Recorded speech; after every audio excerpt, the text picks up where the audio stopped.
First question है 14वीं लोकसभा में महिलाओं की भागीदारी रही, ठीक है। और नेक्स्ट क्वेश्चन है 15वीं लोकसभा में महिलाओं की भागीदारी रही, ठीक है।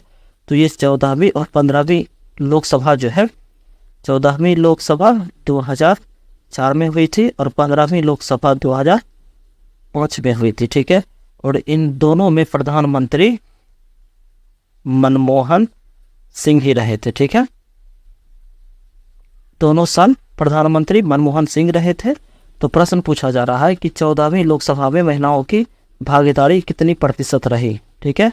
ऑप्शन ए है 6.51%, ऑप्शन बी है 15%, ऑप्शन सी है 11.6% और ऑप्शन डी है 10%। तो इसका राइट आंसर क्या होगा? इसका राइट आंसर हो जाएगा ऑप्शन नंबर ए, ठीक है। 14वीं लोकसभा में महिलाओं की भागीदारी 6.51% रही। नेक्स्ट क्वेश्चन है 2 में कि 15वीं लोकसभा में महिलाओं की भागीदारी कितनी रही, ठीक है। इसका ऑप्शन नीचे दिया हुआ है। इसका राइट आंसर क्या होगा? इसका राइट आंसर हो जाएगा ऑप्शन नंबर बी, ठीक है। 14वीं लोकसभा में 6.51% रही और 15वीं लोकसभा में 10.86% महिलाओं की भागीदारी रही, ठीक है। चलिए नेक्स्ट क्वेश्चन देखते हैं। नेक्स्ट क्वेश्चन है भारतीय लोकतंत्र की कमजोरियों को दूर करने का सबसे अच्छा उपाय क्या है, ठीक है। प्रश्न समझे आप लोग? भारतीय लोकतंत्र की कमजोरियों को दूर करने का सबसे अच्छा उपाय क्या है? ऑप्शन है गरीबों को हटाना, सूचना तंत्र पर नियंत्रण करना, या फिर बूथ कब्जा करना, या सुधारात्मक कानूनों का निर्माण करना। तो इसका राइट आंसर क्या होगा? इसका राइट आंसर हो जाएगा ऑप्शन नंबर डी, ठीक है, सुधारात्मक कानूनों का निर्माण करना। नेक्स्ट क्वेश्चन है लोकतंत्र के मार्ग में सबसे बड़ी बाधा क्या है, ठीक है। ऑप्शन है आर्थिक समानता, राजनीतिक जागरूकता, या फिर लोकतंत्र की आस्था, या जातिवाद एवं क्षेत्रवाद। तो इसका राइट ऑप्शन क्या होगा?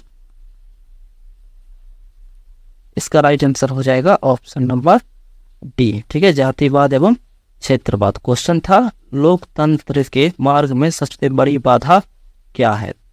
तो लोकतंत्र के मार्ग में सबसे बड़ी बाधा जातिवाद एवं क्षेत्रवाद है, ठीक है। ये काम आप लोग को करते जाना है। चलिए नेक्स्ट क्वेश्चन देखते हैं। अगर आप चैनल पर नए हैं, अभी तक सब्सक्राइब नहीं किए हैं, तो जरूर कर लीजिएगा, क्योंकि क्लास 10th के सिलेबस के अकॉर्डिंग जो भी वीडियो बनाए जाएंगे वो आप तक पहुंच जाएगा, ठीक है। तो इसलिए इस काम को कर लेना है। चलिए नेक्स्ट देखते हैं। नेक्स्ट क्वेश्चन है निम्नलिखित में किस देश की महिलाएं आज भी मताधिकार से वंचित हैं? कहने का मतलब वह कौन सा देश है जहां आज भी महिलाएं क्या करती है कि वोट नहीं दे पा रही है, ठीक है, मताधिकार से वंचित है। ऑप्शन है ब्रिटेन देश, स्विट्जरलैंड, सऊदी अरब, या श्रीलंका। तो इसका राइट ऑप्शन क्या होगा? इसका राइट ऑप्शन हो जाएगा ऑप्शन नंबर सी, ठीक है, सऊदी अरब देश ऐसा है जहां आज भी महिलाओं को वोट देने का यह मताधिकार नहीं है, ठीक है। नेक्स्ट क्वेश्चन है नए विश्व सर्वेक्षण के अनुसार भारत में मतदाताओं की संख्या कितनी है, ठीक है। विश्व सर्वेक्षण के अनुसार यानी सर्वे के अनुसार भारत में मतदाताओं यानी कि वोट देने वाले लोगों की संख्या कितनी है, ठीक है। ऑप्शन है करीब 105 करोड़, करीब 65 करोड़, 51 करोड़, या 61 करोड़। तो इसका राइट ऑप्शन क्या होगा? इसका राइट ऑप्शन हो जाएगा ऑप्शन नंबर ए, ठीक है। नए विश्व सर्वेक्षण के अनुसार भारत में मतदाताओं की संख्या करीब 105 करोड़ है, ठीक है। चलिए नेक्स्ट क्वेश्चन देखते हैं। नेक्स्ट है प्रत्यक्ष लोकतंत्र स्थापित करने वाला देश स्विट्जरलैंड में महिलाओं की मताधिकार मिला। यानी कि यहाँ एक क्वेश्चन और बन सकता है कि प्रत्यक्ष लोकतंत्र स्थापित करने वाला यानी कि प्रत्यक्ष लोकतंत्र स्थापित करने वाला देश कौन है? तो वो देश है स्विट्जरलैंड, ठीक है। अब क्वेश्चन नंबर 7 के हिसाब से कि प्रत्यक्ष लोकतंत्र स्थापित करने वाला देश स्विट्जरलैंड में महिलाओं को मताधिकार कब मिला, ठीक है। ऑप्शन है 1965 में वोट देने का अधिकार मिला, या 1961 में, 1971 में, या 1981 में। ठीक है, स्विट्जरलैंड में महिलाओं को मताधिकार कब मिला, वोट देने का अधिकार कब मिला? तो इसका राइट आंसर हो जाएगा ऑप्शन नंबर सी। ठीक है, 1971 में। नेक्स्ट क्वेश्चन है, क्षेत्रवाद की भावना का दुष्परिणाम होता है। ठीक है, क्षेत्रवाद की भावना का दुष्परिणाम होता है। ऑप्शन है राष्ट्रीय एकता, विधि का शासन, अलगाववाद, या अपने क्षेत्र के प्रति विशेष अभिरुचि। तो इसका राइट ऑप्शन क्या होगा? इसका राइट ऑप्शन हो जाएगा ऑप्शन नंबर सी। ठीक है, क्षेत्रवाद की भावना का दुष्परिणाम अलगाववाद होता है। ठीक है, नेक्स्ट है 15वीं लोकसभा चुनाव से पूर्व लोकतंत्र में महिलाओं की भागीदारी थी। ठीक है, प्रश्न है 15वीं लोकसभा चुनाव में पूर्व लोकतंत्र में महिलाओं की भागीदारी कितनी प्रतिशत थी? 10% थी, 15% थी, 33% थी, या 50% थी? तो इसका राइट ऑप्शन क्या होगा? इसका राइट ऑप्शन हो जाएगा ऑप्शन नंबर ए। ठीक है, 15वीं लोकसभा चुनाव से पूर्व लोकतंत्र में महिलाओं की भागीदारी 10% थी। नेक्स्ट क्वेश्चन है, लोकतंत्र जनता का, जनता द्वारा जनता के लिए शासन है, यह कथन किसका है? ठीक है, ऑप्शन है जॉर्ज वाशिंगटन, अब्राहम लिंकन, अरस्तु, या लॉर्ड ब्राइस। इसका राइट ऑप्शन क्या होगा? इसका राइट ऑप्शन हो जाएगा ऑप्शन नंबर बी। ठीक है, लोकतंत्र जनता का, जनता द्वारा जनता के लिए शासन है, यह कथन अब्राहम लिंकन का है। ठीक है, नेक्स्ट क्वेश्चन है, निम्नलिखित में किस कारक पर लोकतंत्र की सफलता निर्भर करती है? ठीक है, इसमें क्या पूछा जा रहा है? कारक पूछा जा रहा है कि निम्नलिखित में से किस कारक पर लोकतंत्र की सफलता निर्भर करती है? ऑप्शन है नागरिकों की गैर कानूनी कार्रवाई पर, नागरिकों की विवेकपूर्ण सहभागिता पर, नागरिकों की उदासीनता पर, या नागरिकों द्वारा अपनी अपनी जाति के हितों की रक्षा करने पर। ठीक है, तो इसका राइट ऑप्शन क्या होगा? क्वेश्चन और आंसर एक बार ध्यान से पढ़ लीजिए और बताइए इसका राइट आंसर क्या होगा।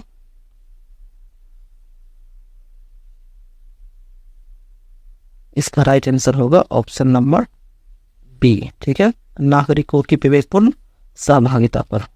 नेक्स्ट क्वेश्चन है, निम्नलिखित में कौन सी चुनौतियों का लोकतांत्रिक शासन व्यवस्था को सामना करना पड़ता है? ठीक है, निम्नलिखित में कौन सी चुनौतियों का लोकतांत्रिक शासन व्यवस्था को सामना करना पड़ता है? ऑप्शन है मौलिक अधिकार बनाने की चुनौती, या फिर मौलिक अधिकारों के विस्तार की चुनौती, या मौलिक अधिकारों को सशक्त बनाने की चुनौती, या इनमें से सभी। ठीक है, तो इसका राइट आंसर हो जाएगा ऑप्शन नंबर डी। ठीक है, इनमें से सभी। प्रश्न था कि कौन सी चुनौतियों का लोकतांत्रिक शासन व्यवस्था को सामना करना पड़ता है। तो जो भी ऑप्शन ए, बी, सी में है ये सारे एक बार ध्यान से आप पढ़ लीजिएगा। ठीक है, इसलिए इसका राइट आंसर हो गया ऑप्शन नंबर डी। चलिए नेक्स्ट क्वेश्चन देखते हैं। नेक्स्ट है, निम्नलिखित में कौन सा कारक, ठीक है, कौन सा कारक लोकतंत्र की चुनौतियों से मेल नहीं खाता है? ठीक है, किससे मेल नहीं खाता है?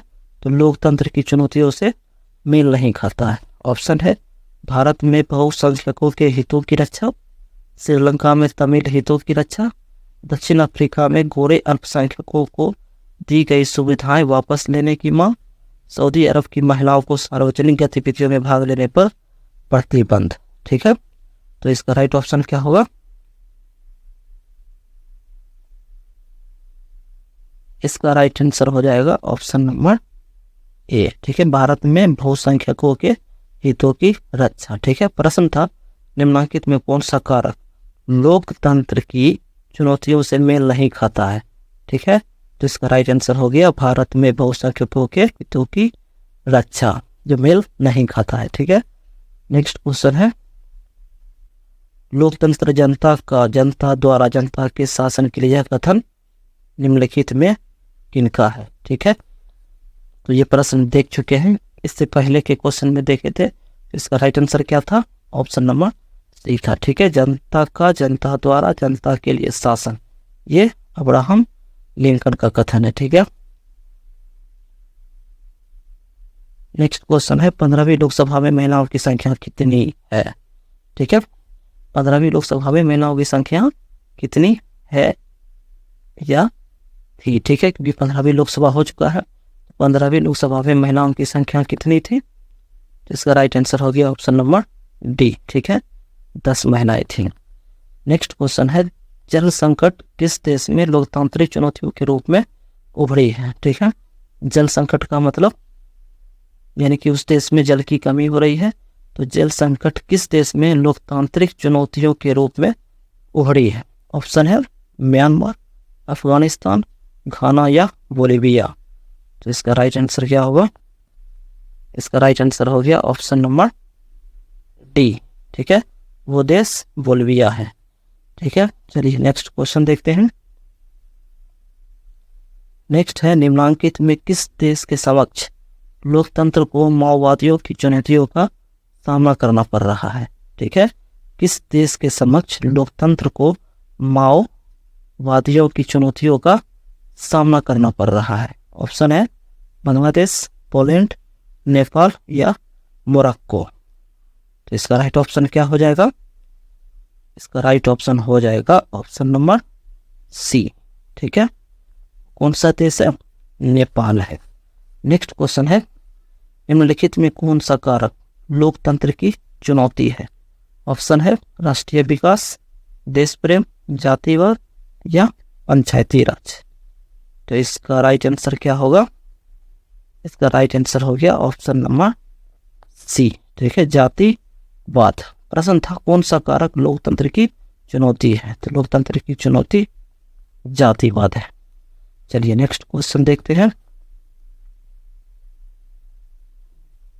नेक्स्ट क्वेश्चन है निम्नलिखित में कौन सा कारक लोकतंत्र की चुनौती नहीं है, ठीक है। ऑप्शन है आतंकवाद, क्षेत्रवाद, देश प्रेम या परिवारवाद। तो इसका राइट ऑप्शन क्या होगा, इसका राइट ऑप्शन हो जाएगा ऑप्शन नंबर सी, ठीक है, देश प्रेम। निम्नलिखित में कौन सा कारक लोकतंत्र की चुनौती नहीं है, तो ये है देश प्रेम। नेक्स्ट क्वेश्चन है कि 15वीं लोकसभा के गठन में संयुक्त प्रगतिशील गठबंधन ने सरकार बनाने के लिए निम्नलिखित में से किस दल को शामिल किया था। ऑप्शन है लोक जनशक्ति पार्टी, राष्ट्रीय जनता दल, जनता दल यूनाइटेड या फिर तृणमूल कांग्रेस। तो इसका राइट ऑप्शन क्या होगा,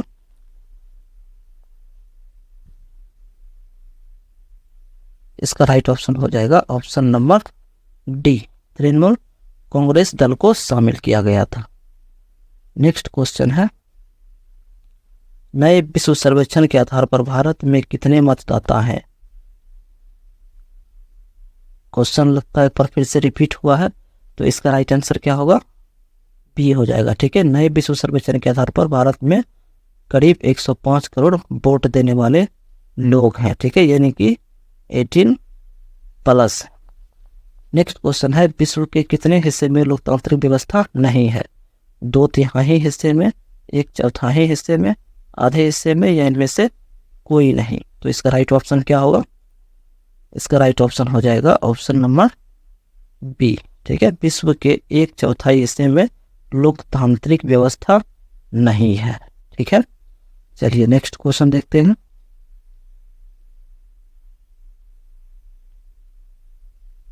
नेक्स्ट क्वेश्चन है इनमें से किस देश के राष्ट्रपति रबड़ स्टाम्प की तरह नहीं है।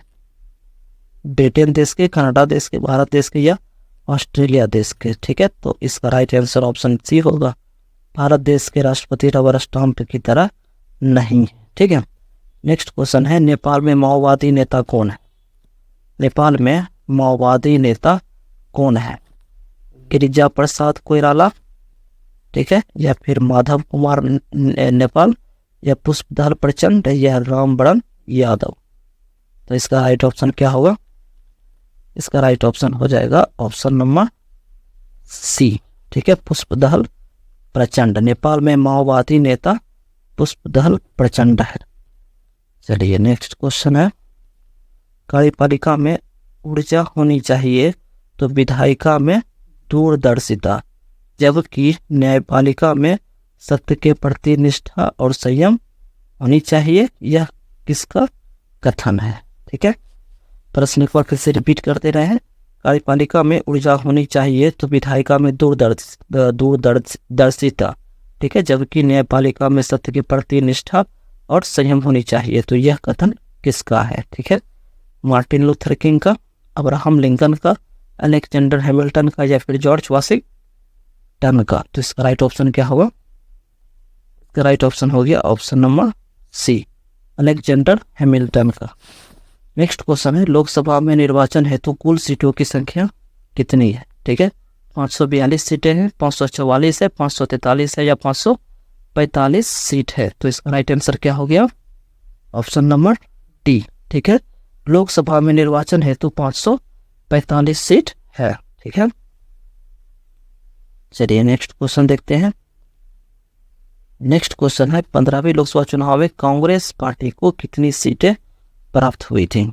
15वीं लोकसभा कब हुआ था? यह हुआ था 2009 में, और इसमें प्रधानमंत्री मनमोहन सिंह थे। तो प्रश्न है, 15वीं लोकसभा चुनाव में कांग्रेस पार्टी को कितनी सीटें प्राप्त हुई थी? ऑप्शन है 201, 202, 203 या 204 सीटें प्राप्त हुई थी।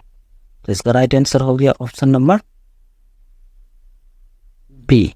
ठीक है, कांग्रेस को 202 सीटें प्राप्त हुई थी। नेक्स्ट क्वेश्चन है, राजनीतिक सुधारों का कार्य इनमें से कौन नहीं कर सकते?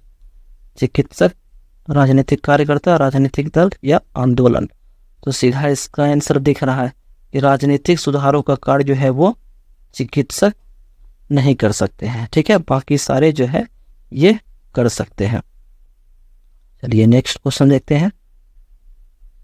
नेक्स्ट क्वेश्चन है कि लोकतंत्र की सफलता निर्भर करती है नागरिकों की उदासीनता पर, या फिर नागरिकों की गैर कानूनी कार्रवाई पर, या नागरिकों की विवेकपूर्ण सहभागिता पर, या नागरिकों द्वारा अपनी जाति के हितों की रक्षा पर। तो इसका राइट ऑप्शन क्या होगा? इसका राइट ऑप्शन हो गया ऑप्शन नंबर सी। ठीक है, लोकतंत्र की सफलता निर्भर करती है नागरिकों की विवेकपूर्ण सहभागिता पर। आज का लास्ट क्वेश्चन है, क्षेत्रवाद की भावना का एक कुपरिणाम है। ठीक है, क्षेत्रवाद की भावना का एक कुपरिणाम है। ऑप्शन है अपने क्षेत्र से लगाव, राष्ट्रहित, राष्ट्रीय एकता या अलगाववाद। तो यही इसका राइट आंसर हो गया। ठीक है, क्षेत्रवाद की भावना का एक उपरिणाम है अलगाववाद। ठीक है, तो ये थे आज के हमारे 30 प्रश्न। उम्मीद करते हैं वीडियो आपको पसंद आया होगा। हो सके तो इस वीडियो को शेयर जरूर कर दीजिएगा। ठीक है, तब तक के लिए जय हिंद, मिलते हैं नेक्स्ट वीडियो में।